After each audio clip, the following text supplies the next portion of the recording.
आज सुबह मैं 8 बजे उठा। उठते ही रोज की तरह पेपर पढ़ने लगा। तभी एक बात मेरे दिमाग में आई। बात ये थी कि मैंने काफी दिनों से कोई कहानी नहीं सुनाई। क्या करूं, मन ही नहीं कर रहा था। फिर मैंने एक घूंट पानी पिया और सोचा कि आज किसी भी तरह से कोई कहानी सुनानी ही है। और फिर मैंने एक डार्क कहानी की तलाश शुरू कर दी। कहानी मुझे मिल गई थी। मैंने झट से स्टूडियो की चाबी उठाई और स्टूडियो पहुंच गया। और आज की मेरी कहानी की तलाश खत्म हुई इस आदमी पर, डॉक्टर H.H. होम्स, जिसने सिर्फ खून करने के लिए एक होटल ही खोल लिया था। तो हेलो दोस्तों, मैं हूं मिनमोहन द डार्क टॉक्स के एक और एपिसोड में आप सबका स्वागत है। आज की हमारी कहानी है अमेरिका के एक बहुत ही खतरनाक सीरियल किलर के बारे में, जिसका नाम है डॉक्टर H.H. होम्स।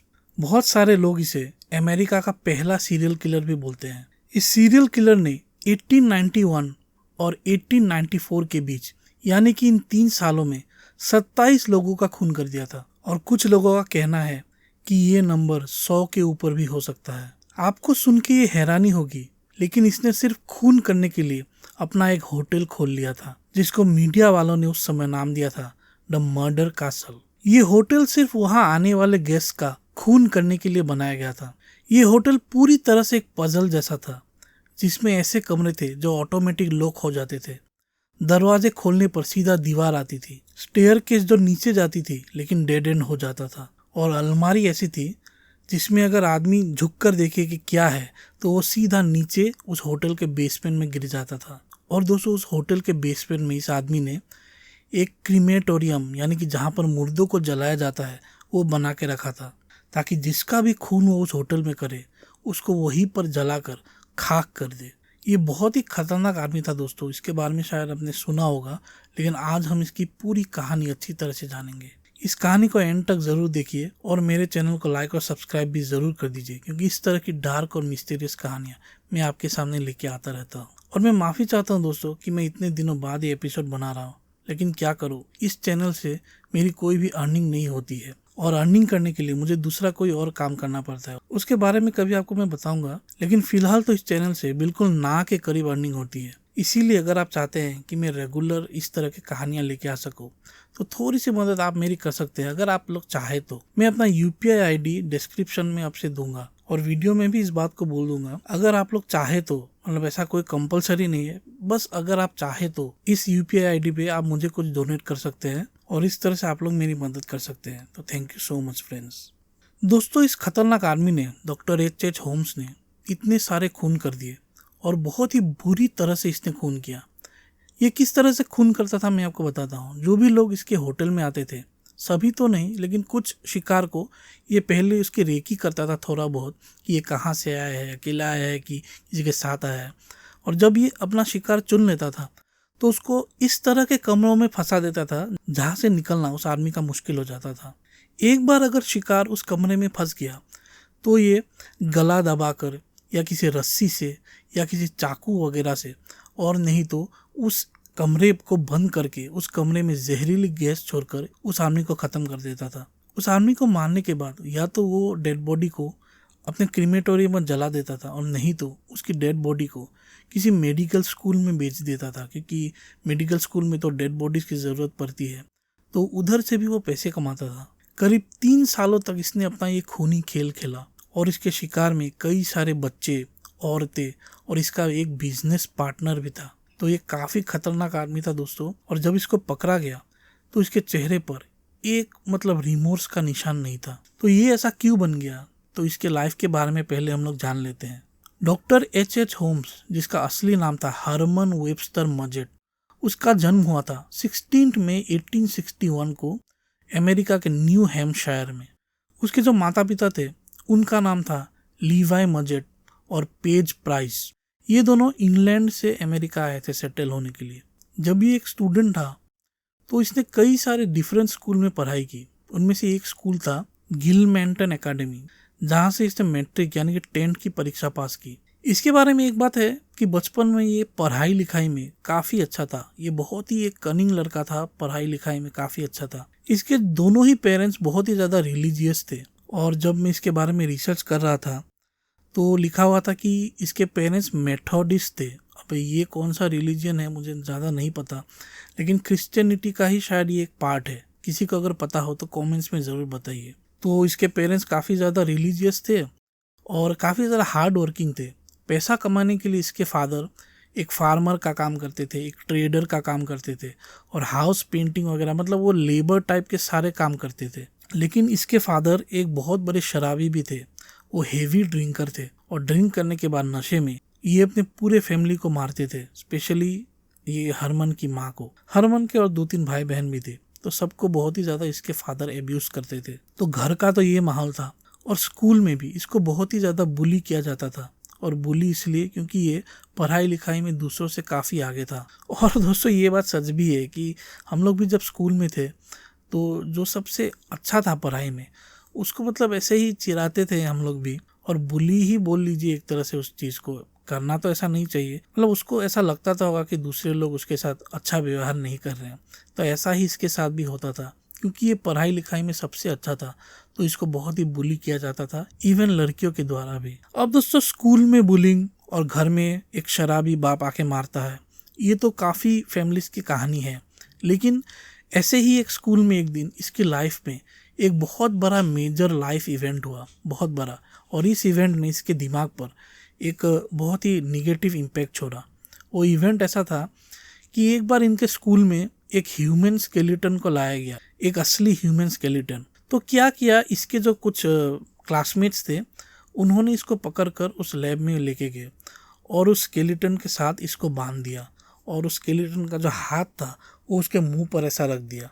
ये काफ़ी छोटा था और उस रूम को भी वो लोग बंद करके चले गए। कुछ देर तक, या कहा जाए तो कुछ मिनटों तक, ये काफ़ी नर्वस हुआ, डर भी गया था। लेकिन दोस्तों उसके बाद ऐसा हुआ जिसके बारे में आप सोच भी नहीं सकते। कुछ ही देर बाद उसको एकदम अनकंफर्टेबल जो लग रहा था वो ख़त्म हो गया और उसको इस चीज़ से एक मज़ा आने लगा। बाद में उसने अपने इंटरव्यूज़ में कहा कि वो जो मोमेंट था जब वो कंकाल का मतलब हाथ उसके मुंह पर था, उस मोमेंट की वजह से इसने कहा कि इसके दिमाग में जितने भी वरीज थे, जितने भी फियर्स थे, सभी निकल गए थे। और उसने कहा कि उस कंकाल के साथ बिताए जो कुछ इसके पल थे, उन पलों की वजह से जो डेथ है उसके साथ इसकी कोई मतलब दोस्ती जैसी हो गई। इस तरह की बात वो करने लगा था और वो डेथ के साथ या मुर्दों के साथ ऑब्सेस्ड हो गया था उस मोमेंट के बाद। अब उस मोमेंट के बाद इसको ये मतलब मन में इच्छाएं होने लगी, क्यूरियोसिटी होने लगी कि इंसान के शरीर के अंदर क्या होता है। अब वो इंसान को तो मार नहीं सकता था उस समय, इसीलिए वो चुपचाप जानवरों को मारता था, किसी बिल्ली को, किसी कुत्ते को, या फिर सड़क पर पड़ी जो लाशें होती है जानवर की, उनको उठाकर वो घर पे लेके आता था और उनको डाइसेक्ट करता था। मतलब इसको डाइसेक्शन में काफ़ी मज़ा आने लगा था। तो दोस्तों सोचिए इस तरह का बचपन गया था इसका। अब ये डाइसेक्शन और ये साइंस वगैरह लैब में इन सब इंटरेस्ट की वजह से इसने सोचा कि मैं मेडिकल की लाइन में जाता हूँ। इसी वजह से 1879 में यूनिवर्सिटी ऑफ मिशिगन में जो मेडिकल डिपार्टमेंट है वहाँ इसने एडमिशन ले लिया। अब दोस्तों आप लोग सोचते होंगे कि ये एक अच्छा डॉक्टर बनेगा। डॉक्टर तो ये बना, लेकिन कोई भी अच्छा डॉक्टर नहीं, क्योंकि जैसे वो पढ़ाई में अच्छा था स्कूल में, लेकिन यूनिवर्सिटी आके, कॉलेज आके पढ़ाई में उसका मन नहीं लगता था। उसका मन एक दूसरे काम में लगने लगा। वो काम भी क्या है वो मैं आपको बताता हूँ। उस यूनिवर्सिटी में एक एनाटॉमी लैब था। एनाटॉमी मतलब शायद जो हमारे शरीर के अंदर क्या है क्या नहीं है उसके बारे में जो साइंस है उसको शायद एनाटॉमी बोलते हैं। तो एनाटॉमी लैब में उसकी दोस्ती उसके एक प्रोफेसर से हो गई, जिस प्रोफेसर का नाम था विलियम जेम्स हर्डमैन। अब हर्डमैन के साथ उसकी दोस्ती इसीलिए इतनी अच्छी हो गई क्योंकि ये दोनों ही दोस्तों ग्रेव रॉबिंग करने लगे थे। ग्रेव रॉबिंग मतलब जो फ्रेश ग्रेव्स होते थे कब्रिस्तान में, उनको ये लोग खोद कर निकालते थे और उस बॉडी को मेडिकल स्कूल में दोबारा बेच देते थे, क्योंकि मेडिकल स्कूल में डेड बॉडीज की बहुत ही डिमांड होती थी। तो इस तरह के बॉडी स्टूडेंट्स भी खरीदते थे और मेडिकल कॉलेज वाले भी खरीदते थे, और इन दोनों ने इस चीज़ को एक बिजनेस ही बना लिया था। मतलब आप इस पूरे सिनेरियो को इमेजिन कीजिए कि एक स्टूडेंट है जिसका अच्छा कैरियर हो सकता था, लेकिन उसको उसने जाने दिया और अपने ही प्रोफेसर के साथ मिलकर उसने ग्रेव रॉबिंग शुरू कर दिया और उन्हीं ग्रेव्स को वो उसी कॉलेज में, यूनिवर्सिटी में बेचता था। मतलब कितना बड़ा वो क्रिमिनल बन चुका था जब वो सिर्फ पढ़ाई कर रहा था। अब ये सब करके उसने काफ़ी सारे पैसे कमा लिए थे, लेकिन दोस्तों ये क्राइम था तो पुलिस वालों को इसके ऊपर शक हो गया था और वो प्रोफेसर के ऊपर भी। इसीलिए उसने सोचा कि अब यहाँ से मैं भाग जाता हूँ। इसीलिए फिर वो अमेरिका के शिकागो चला गया और ये साल था 1886 जब वो शिकागो गया। और शिकागो जाकर पुलिस से बचने के लिए उसने अपना एक नया नाम रख लिया था। पहले तो हरमन था और अभी उसने अपना नया नाम रखा H.H. होम्स। शिकागो ही वो शहर था दोस्तों जिसमें उसने सबसे ज़्यादा खून की, और वो होटल भी उसने शिकागो में ही खोला था। शिकागो आने के बाद एलिजाबेथ होल्टन नाम की एक महिला, जो कि एक ड्रग स्टोर की ओनर थी, वहाँ पर उसको नौकरी मिल गई।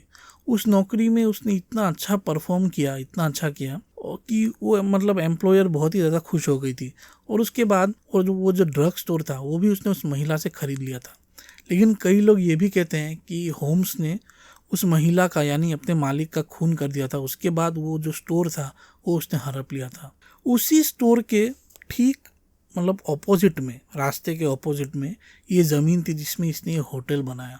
तो वो ज़मीन उसने 1887 में ख़रीदा और वहाँ पर कंस्ट्रक्शन शुरू कर दी उस होटल का। उसने वो होटल ऐसा बनाया कि जो ग्राउंड फ्लोर था उसमें सिर्फ दुकानें बनाई, जिसमें उसका एक पर्सनल ड्रग स्टोर फार्मेसी भी था। और उसके जो ऊपर के 2 फ्लोर थे यानी कि फर्स्ट और सेकंड फ्लोर, तो उन दोनों में उसने ये होटल खोला था। वो होटल इतना बड़ा बनाया था कि उसमें करीब 100 कमरे थे। तो आप खुद ही सोचिए कितनी बड़ी प्रॉपर्टी थी। अब आप लोग सोच रहे होंगे कि जब इस तरह के कमरे बनाए गए, जैसे हिडन रूम्स और ट्रैप्स वगैरह, तो क्या मतलब बनाने वालों को पता नहीं चला? तो इसके लिए इसने करीब 5-6 अलग अलग कॉन्ट्रैक्टर से काम करवाया ताकि किसी को भी शक ना हो कि इस होटल में ये क्या बना रहा है। इस होटल का वैसे तो यूज़ चल रहा था, लेकिन सबसे ज़्यादा यूज़ हुआ इस होटल का 1892 में, जब शिकागो में द वर्ल्ड फेयर नाम की एक बहुत बड़ा फेयर जो मेला है उस तरह का लगा, जिसमें वर्ल्ड के मतलब कितने सारे कंट्रीज़ के लोग आए हुए थे और बहुत सारे टूरिस्ट आए थे। तो उसी समय मतलब इसका होटल भी ऑब्वियसली फुल रहता था, तो कई लोगों का खून उसने उसी समय किया था। जितने भी लोगों का खून ये करता था वहाँ पर, उनमें से ज़्यादातर की डेड बॉडीज़ को वो मेडिकल स्कूल में बेच देता था। उस समय के न्यूज़ वालों की माने तो उस होटल में, या कहा जाए तो उस मर्डर कासल में, टॉर्चर चैम्बर्स थे जो सीक्रेट तरीके से थे, फिर ट्रैप डोर्स, गैस चैम्बर और बेसमेंट में वो क्रीमेटोरियम जहाँ पर डेड बॉडीज को जलाया जाता था। मतलब एक आदमी की खून करने की जो सनक है वो आप सोचिए। सीरियल किलर्स वैसे भी उनके दिमाग में खून ही चलता रहता है, तो ये आदमी कैसा होगा कि इसने इतना सारा पैसा लगाकर एक होटल बना लिया खुद के लिए, खुद के इस खून करने के एंजॉयमेंट को, या गेम कह लीजिए, इस डेडली गेम को खेलने के लिए। जब होम्स को पकड़ा गया तो उसने अपने कन्फेशन में कहा कि उसका जो फेवरेट मर्डर का मेथड था वो था सफोकेशन। वो लोगों को ऐसे कमरों में बंद कर देता था, थोड़ी देर बाद जो हवा होती थी वो सब गायब हो जाती थी और लोग सफोकेशन से मर जाते थे।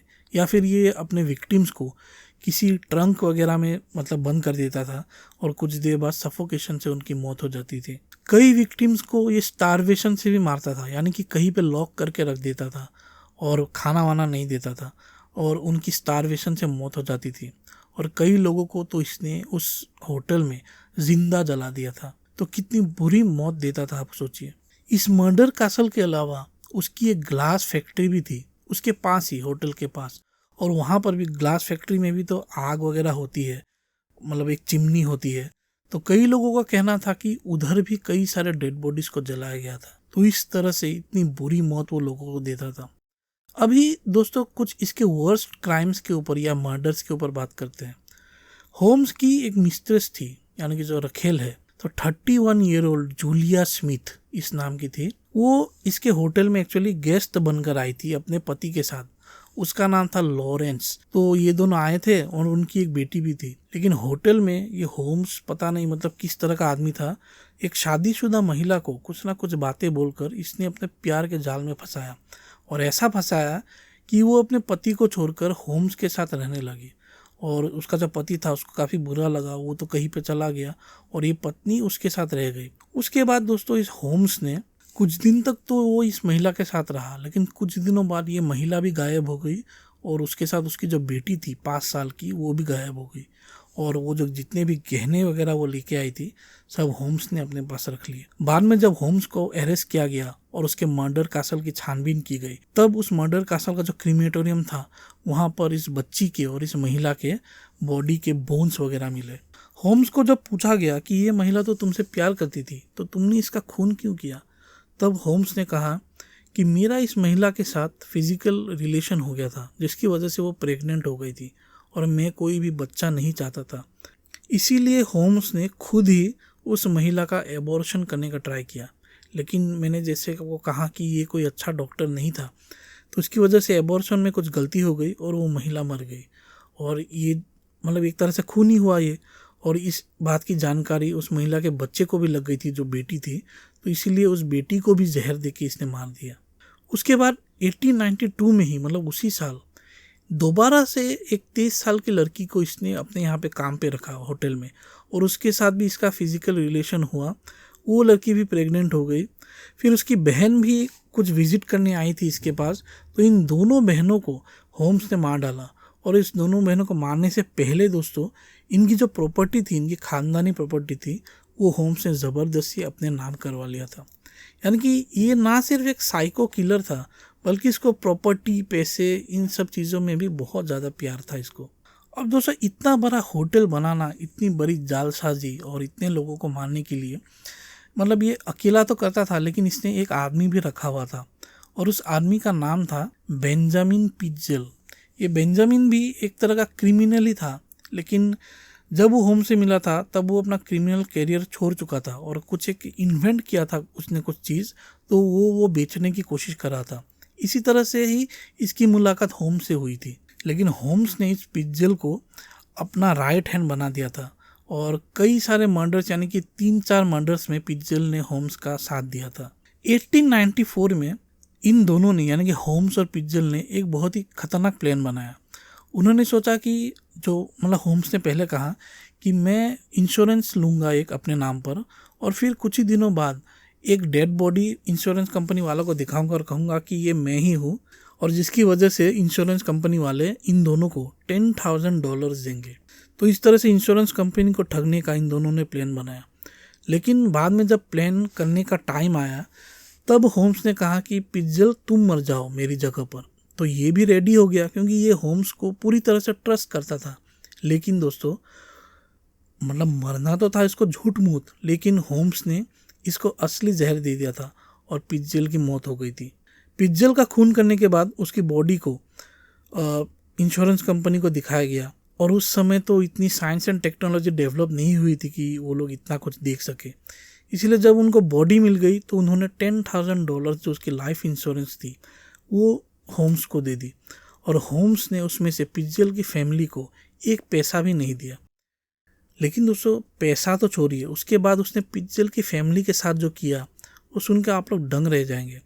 उसने पिट्जेल की वाइफ जो थी उसको कुछ ना कुछ अनाप शनाप बोल के कि पिट्जेल अभी भी जिंदा है, यहाँ वहाँ वो लेके गया, अमेरिका, कनाडा और पूरे इन दोनों देशों के बीच में उसको काफ़ी बार घुमाया, और ऐसे ही एक राउंड में उसने उस महिला का खून कर दिया।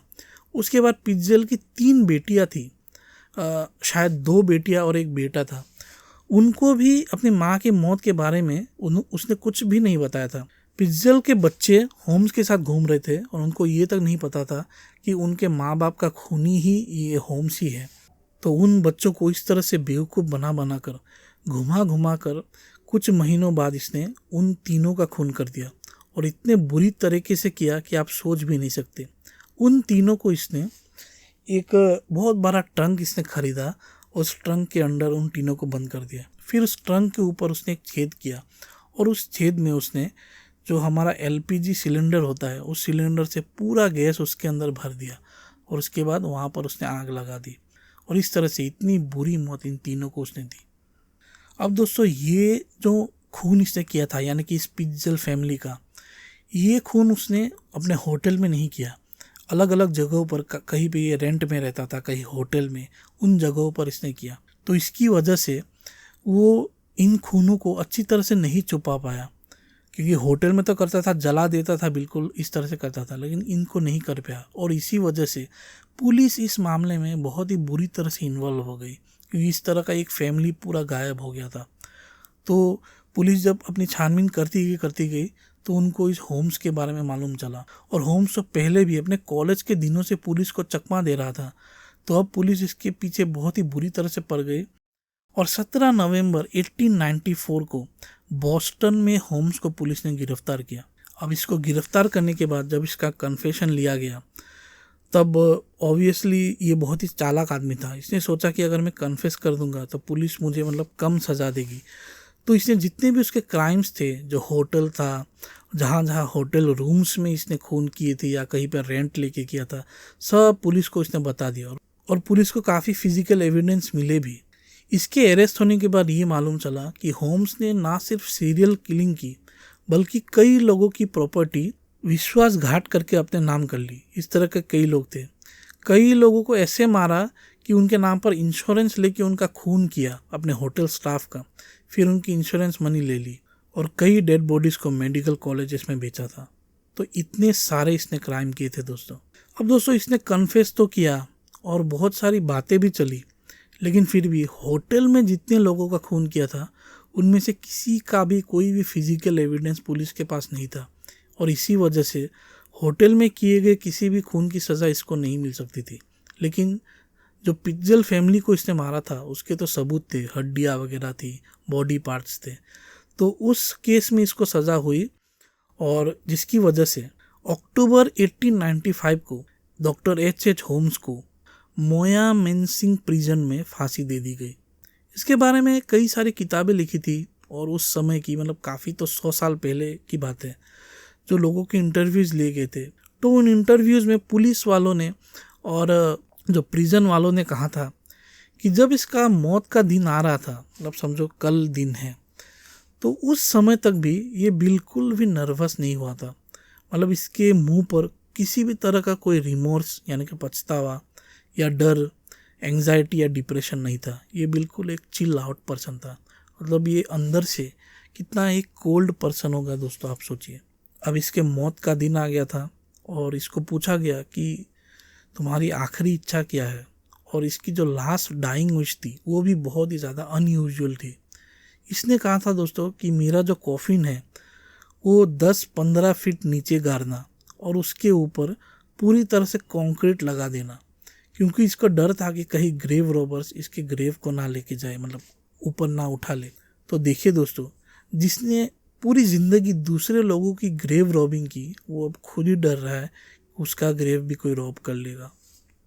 अब होम्स को फांसी हो गई, उसकी मौत हो गई और उसको उसी तरह से एक ग्रेव में गाड़ दिया गया। उसके लास्ट विश के अनुसार कि 10-12 फीट नीचे गाड़ा गया और उसके ऊपर कंक्रीट दे दी गई। अब दोस्तों 100 साल गुजर जाते हैं और ये साल था 2017। किसी वजह से लोगों के बीच में एक ऐसा था कि ये इतना बड़ा कौन आर्टिस्ट था, जो होम्स था, इतना खतरनाक आदमी था कि शायद इसने अपने डेथ को भी कुछ ना कुछ तरीके से नकली कर दिया होगा। शायद ये जिस आदमी को उन्होंने गाड़ा था वो होम्स था ही नहीं।